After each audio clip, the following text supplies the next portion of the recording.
Hi kaibigan, napansin mo ba? Sa bawat grupo ng tao, palaging may isang lalaki na kahit hindi nagsasalita, parang lahat ng mata ay napapalingon sa kanya. Hindi siya kailangang magyabang, hindi niya kailangang mangumbinsi, pero ramdam mo agad ang kanyang bigat, ang kanyang presensya. At dahil doon, marami ang naiinggit sa kanya. Bakit nga ba? Ano ang meron sa kanya na wala sa karamihan? Kaibigan, ang sagot ay simple. Siya ay isang stoic na lalaki. Hindi ito tungkol sa sobrang kayamanan. Hindi rin ito tungkol sa pisikal na itsura lamang. Ito ay nakaugat sa kanyang pag-iisip, sa kanyang paninindigan, at sa paraan ng kanyang pamumuhay. Ayon kay Marcus Aurelius, "You have power over your mind, not outside events. Realize this, and you will find strength."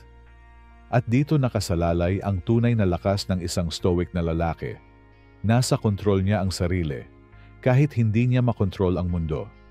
Kaya kung gusto mong maintindihan kung bakit kinaiinggitan ng marami ang mga stoic na lalaki, manatili ka hanggang dulo.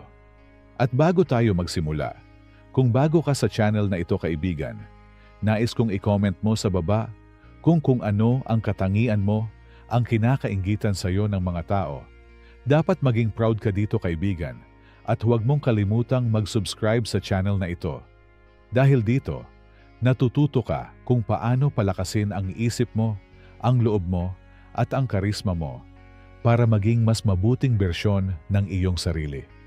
Kaibigan, napansin mo ba na may mga lalaking halos wala namang ginagawa, pero parang lahat ng tao ay nakatingin at naiinggit sa kanila? Hindi sila kailangang sumigaw para marinig.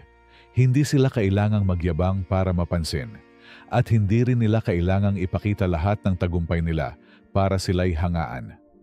Ang ganitong klase ng lalaki ay tinatawag nating stoic na lalaki. Tahimik, pero malakas ang dating. Kalmado, pero hindi matitinag. At dahil dito, marami ang naiinggit sa kanila. Dahil ang lakas nila ay hindi nakabase sa kung anong meron sila, kundi sa kung sino sila. Kung iisipin mo, kaibigan, bakit nga ba naiinggit ang iba sa mga lalaking stoic? Una, dahil hindi sila madaling maapektuhan. Habang ang karamihan ay mabilis magalit, mabilis madala ng emosyon, o madaling mawalan ng kontrol, ang isang stoic na lalaki ay nananatiling panatag. Ang katahimikan niya ay parang pader na hindi kayang wasakin ng kahit anong insulto o tsismis. Pangalawa, dahil hindi sila umaasa sa opinyon ng iba. Ang kanilang kumpiyansa ay hindi nakasalalay sa kung anong sinasabi ng paligid, kundi sa paniniwala nila sa sarili. At pangatlo, dahil hindi nila ipinipilit ang sarili nila. Hindi nila kailangang humabol o mangilak ng atensyon dahil kusa itong dumadating sa kanila. Ito ang dahilan kung bakit kinaiinggitan sila ng marami. Sapagkat habang ang iba ay abala sa pagpapansin at pakikipagkompetensya, ang stoic na lalaki ay abala sa paghubog ng sarili. Habang ang iba ay nagpapakita ng ingay, siya ay nagpapalakas sa katahimikan. At habang ang iba ay nagmamadaling ipakita ang lahat, siya ay marunong maghintay. Dahil alam niya na ang oras at resulta ang magpapatunay ng kanyang halaga. Kaya ngayon kaibigan, narito ang 10 mga katangian ng lalaking stoic na kinaiinggitan ng marami. Una, tahimik pero bagsik. Hindi kailangang sumigaw para marinig. Ang stoic na lalaki, ang bigat niya ay nasa kanyang presensya, hindi sa kanyang ingay. Kapag dumating siya sa isang lugar, ramdam ng lahat ang kanyang lakas kahit hindi siya magsalita. Sabi ni Marcus Aurelius, "The best answer to anger is silence." Kaya't hindi siya umaasa sa panlabas na ingay, ang katahimikan niya ang mismong sandata niya. Pangalawa, kontrolado ang emosyon. Habang ang iba ay mabilis magalit, mabilis mainggit, o mabilis masaktan, ang stoic na lalaki ay parang bato. Matibay at hindi natitinag. Hindi dahil wala siyang nararamdaman, kundi dahil marunong siyang magpigil at magbigay ng tamang reaksyon. Pangatlo, hindi naghahabol ng validation. Hindi niya kailangan ng like para maramdaman ang halaga niya. Hindi niya kailangang mapansin para malaman ang kanyang importansya. Kaya siya naiinggitan dahil karamihan ay sabik sa pansin. Pero siya, sapat na ang sarili niyang respeto sa sarili niya. Pang-apat, malakas ang self-discipline. Kaibigan, lahat ng tao may kahinaan. Pero ang stoic na lalaki, marunong siyang pigilan ang sarili sa tukso, sa bisyo, at sa mga bagay na magpapabagsak sa kanya. Ayon kay Marcus Aurelius, "A man's worth is no greater than the worth of his ambitions." Kaya ang disiplina niya ang siyang nagpapaangat sa kanya. Panglima, hindi siya alipin ng opinyon ng iba. Kung anong iniisip ng mundo, wala sa kanya iyon. Ang mahalaga ay alam niya ang sarili niyang paninindigan. At ito mismo ang hindi magawa ng karamihan. Kaya imbes na humanga, naiinggit sila. Pang-anim, marunong tumanggap ng sakit at kabiguan. Hindi niya tinatakasan ang problema. Hindi siya umaarte na palaging tama o laging panalo. Kapag natalo siya, tumatanggap. Kapag nasaktan siya, bumabangon. Sabi ni Marcus Aurelius, "If you are distressed by anything external, the pain is not due to the thing itself, but to your estimate of it. And this, you have the power to revoke at any moment." Kaya, kahit anong pagsubok, hindi siya kayang wasakin. Pangpito, malalim ang pag-iisip. Hindi siya basta-basta bumibitaw ng salita. At kapag nagsalita siya, damang-dama ng mga tao ang bigat. Kaya kahit iilang salita lang, sapat para tumatak. Pangwalo, hindi natitinag sa tukso. Kung ang iba ay nadadala ng pansamantalang saya, ang stoic na lalaki ay kayang humindi. At dito, nagmumula ang kanyang lakas. Hindi siya alipin ng kanyang pagnanasa.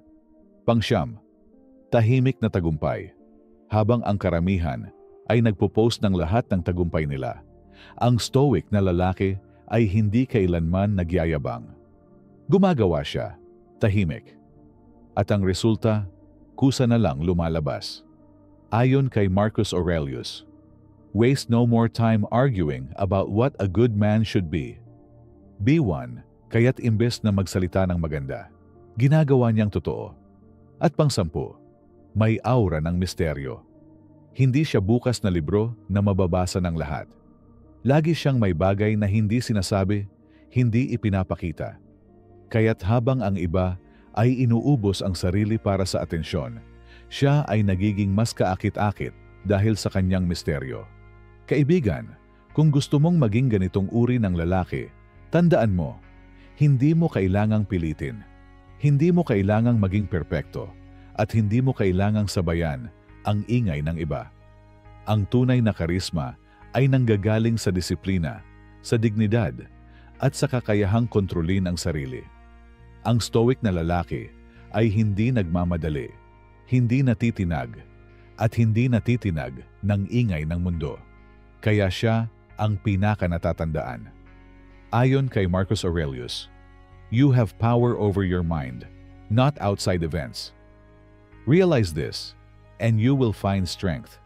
Ang ibig sabihin, kaibigan, ay kung kaya mong pamunuan ang sarili mong emosyon at kaisipan, hindi ka kailanman magiging alipin ng opinyon at reaksyon ng iba. Kaya kung nais mong hindi lang hangaan, kundi minsan ay kainggitan, huwag mong hanapin sa labas ang lakas. Hanapin mo ito sa loob mo. Tandaan mo, ang tunay na kalakasan ay hindi nakikita sa yabang, kundi sa panatag na presensya.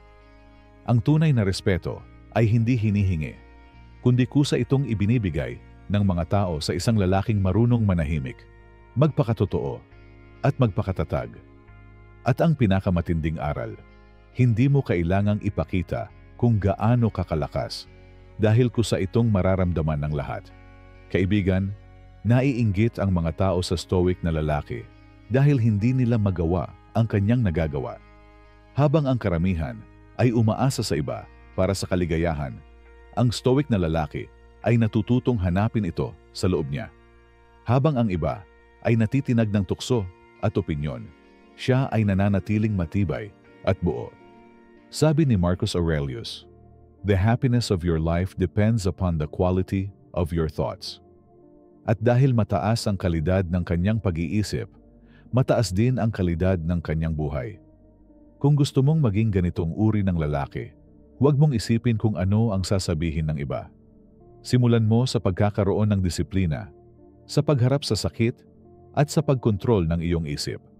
Kaibigan, ngayong alam mo na ang mga katangian ng isang stoic na lalaki na kinaiinggitan ng marami, tanong ko sa iyo, alin sa mga ito ang nakikita mo sa sarili mo?